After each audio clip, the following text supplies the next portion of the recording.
Our mission was to conduct a hostage rescue raid on October 22nd, 2015 in Hawija, Iraq. The Kurdish regional government reached out to the United States for assistance for a hostage rescue raid.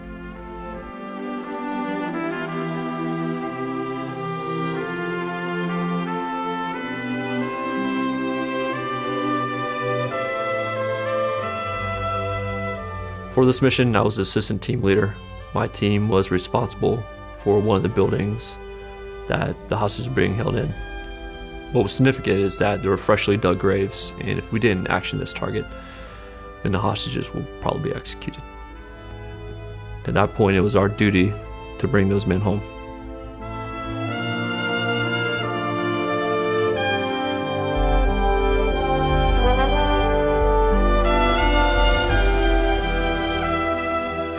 And that's when you make that transition from soldier to warrior. And that's when all joking stops, and that's when you do your last minute checks, and that's when it's game time.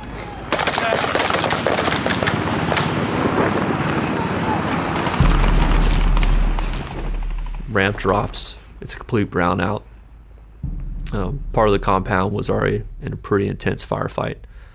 As we maneuver to our building, we throw up the ladders. Part of my team maneuvers to their blocking position. That's when we hear that there was a man down, and it was Master Sergeant Josh Wheeler.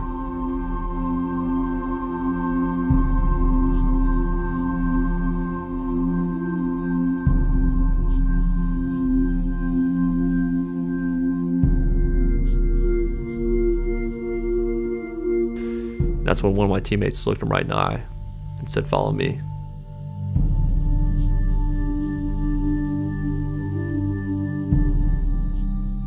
We cut the locks on the prison doors and opened the cell, and about 25 hostages in one cell and probably 11 in the other. And you see their faces light up, and they're being liberated. And some are crying, some are excited. And while this is going on, there's still an intense firefight going on in the other building. You can see the flames, you hear all the explosions going on. And they hear on the radio, urgent call for assistance. And that's when I looked at a teammate, told him, "Hey, let's get in the fight." He said, "Let's go."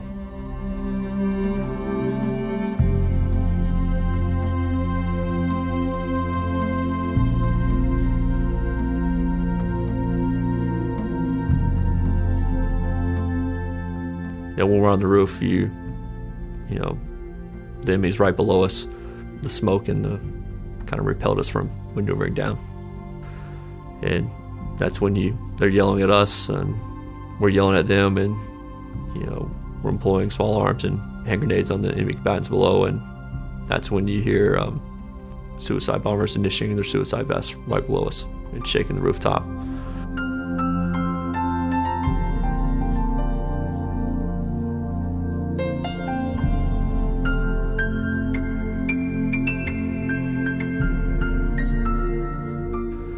And once you're able to control your fear, that's the bridge to personal courage, and personal courage is contagious on the battlefield.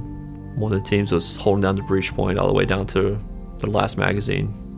Bullets were passing through their uniforms and peeking the breach, and I see the same prison door that was on the other building.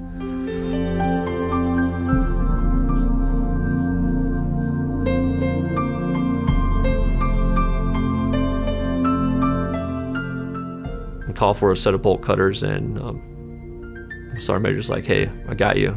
They begin engaging the enemy combatants in the back room. There's a small foyer I was able to maneuver into and cut the top lock.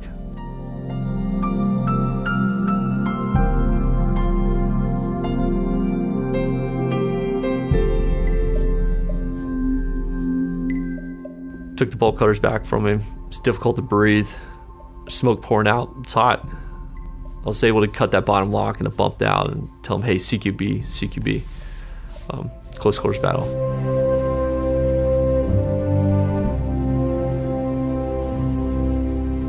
That's when we hear that the building is starting to collapse. So the building is starting to collapse, we're getting shot at, it's on fire, and we have hostages inside. It was a mandatory evacuation call. So my sergeant major is pulling the guys from one of the rooms, and I'm like a third base coach, waving them through the initial breach point. And I snatch ISIS flag off the wall, stuff it in my pocket. I see that the train of hostages had stopped. So I grabbed one of the hostages and moving through the breach point to get the train of hostages going. Run back into the building and noticed that one of the hostages had basically given up on life. So he's over 200 pounds, big fella, and so I basically grabbed him, by the back of the collar and drug him through the breach point. And at that point, then I ran back in for one last check.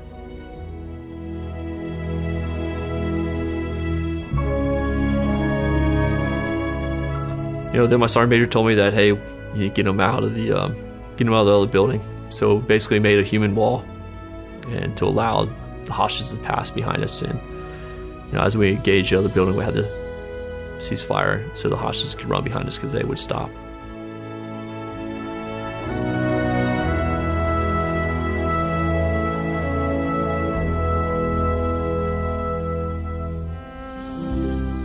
Our sergeant major pulls us in, and he informed us that Master Sergeant Josh Wheeler had been killed in action.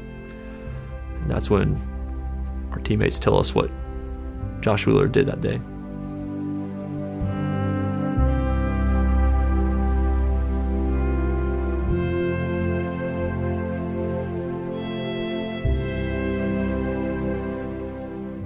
His last words before he moved to the sound of the guns were, "On me."